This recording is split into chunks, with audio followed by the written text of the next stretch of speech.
હળવદ નગરપાલિકા સામે કોંગ્રેસે મોરચાબંધી કરી ભ્રષ્ટાચાર અને તાનાશાહી વિરુદ્ધ ભારે વિરોધ પ્રદર્શન કર્યું હતું। ચીફ ઓફિસરની ચેમ્બર બહાર રામધૂન બોલાવી આવેદનપત્ર પાઠવ્યું હતું। આગેવાનોએ દબાણ હટાવવાની કામગીરીમાં ભેદભાવ અને રોડના કામમાં વિલંબ મુદ્દે રોષ ઠાલવ્યો છે। જો બુધવાર સુધીમાં ઉકેલ નહીં આવે તો રસ્તા રોકો આંદોલન કરવાની કડક ચીમકી ઉચ્ચારવામાં આવી છે। ચીખલિયાના નેજા હેઠળ આજે હળવદ શહેરના તમામ પ્રશ્નોને ધ્યાનમાં રાખીને આજે હળવદ નગરપાલિકા કચેરી ખાતે હળવદના જે લોકોના જે પ્રશ્નો છે એને વાચા આપવા માટે, એને ન્યાય મળે એ હેતુથી, એ ભાવનાથી એની સમસ્યાઓ દૂર થાય એ માટે આજે રોજ હળવદ નગરપાલિકા કચેરી ખાતે ચીફ ઓફિસરને પત્ર આપવામાં આવ્યું। પરંતુ આજે હળવદ શહેરની અંદર અંધેરી નગરી અને ગંદુ રાજાનું શાસન ચાલતું હોય એવી રીતે આજ રોજ જ્યારે અમે લોકોના પ્રશ્નો લઈને હળવદ નગરપાલિકા કચેરી ખાતે આવ્યા ત્યારે આજે હળવદના જવાબદાર વ્યક્તિ જેને કહી શકાય એ જ જ્યારે ગેરહાજર હોય તો મારે આજે હળવદના લોકોને એક વાત કરવી છે કે મિત્રો, આપણે બધાએ જાગવાનો સમય આવી ગયો છે।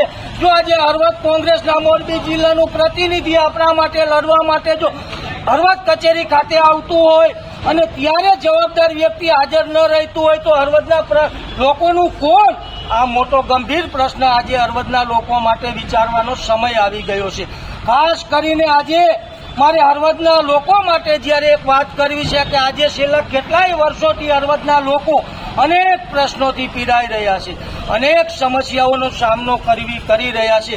એમાંથી આજ રોજ હળવદ શહેરની અંદર જ્યારે અનેક નગરપાલિકાના વિસ્તારોની અંદર આવતા સરકારી જમીનો ઉપર જ્યારે અમુક લોકોએ, કહેવાતા લોકોએ જ્યારે બાંધકામ કોમ્પ્લેક્સ જેવા બાંધકામો ઊભા કરી દીધા છે, ત્યારે કાલ રોજ જ્યારે નગરપાલિકા દ્વારા દબાણ હટાવવાની કામગીરી કરવામાં આવે છે ત્યારે આજે હળવદ કોંગ્રેસ અને હળવદ કોંગ્રેસનું સંગઠન કડક સૂચનાથી આજે હળવદના જવાબદાર વ્યક્તિઓને વાત કરવા માંગે છે। કાલે જે દબાણો દૂર કરવામાં આવે એ ક્યાંય ને ક્યાંય પક્ષપાતની નીતિ ન રાખવામાં આવે, હળવદના લોકોને સમાન ન્યાય આપવામાં આવે।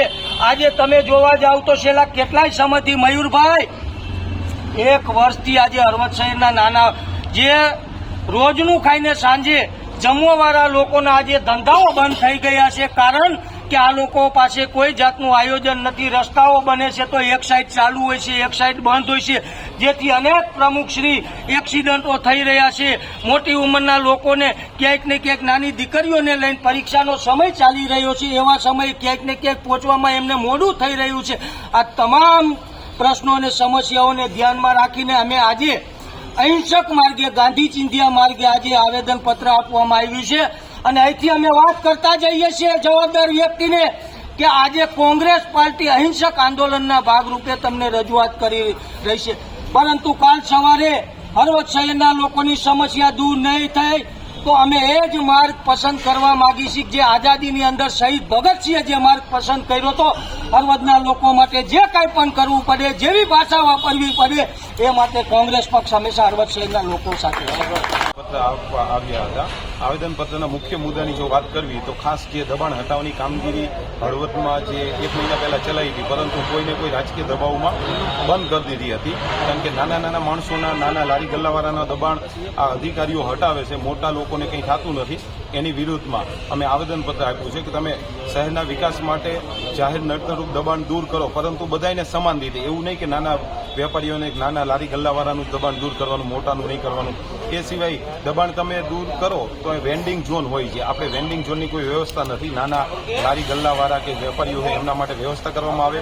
અને બીજી વસ્તુ, હળવદ નગરપાલિકાના ચીફ ઓફિસર હળવદમાં રેગ્યુલર છે, અંજાર ચાર્જમાં છે, પણ મહિનામાં 5 થી 6 દિવસે જ હાજર રહે। એમાં એવું કે હું RCMમાં મિટિંગમાં છું, ગાંધીનગર મિટિંગમાં, એટલે પ્રજાના પ્રશ્નો જે કોઈ ચૂંટાયેલા પ્રતિનિધિ અથવા તો લોકો આવે તો ફરિયાદ કોને કરે? અત્યારે હાલ જ અમે આવેદનપત્ર આપવા આવ્યા તો કોઈ નહીં, નગરપાલિકાનો કોઈ પણ જવાબદાર વ્યક્તિ નહીં। એ સિવાય જે હળવદના મુખ્ય રોડ જે છે છેલ્લા 1 વર્ષથી બની રહ્યો છે. બોકડ ગતિએ કામ ચાલે છે. ખોદીને મૂકી દેવાનું, મેટલિંગ કરવાનું, આરસીસી કરવાનું, એ બહુ એના કારણથી કોઈ ટ્રાફિકની વ્યવસ્થા અવ્યવસ્થા થાય છે. એની પણ કોઈ પણ પ્રકારની કંઈ વ્યવસ્થા કરવામાં આવતી નથી.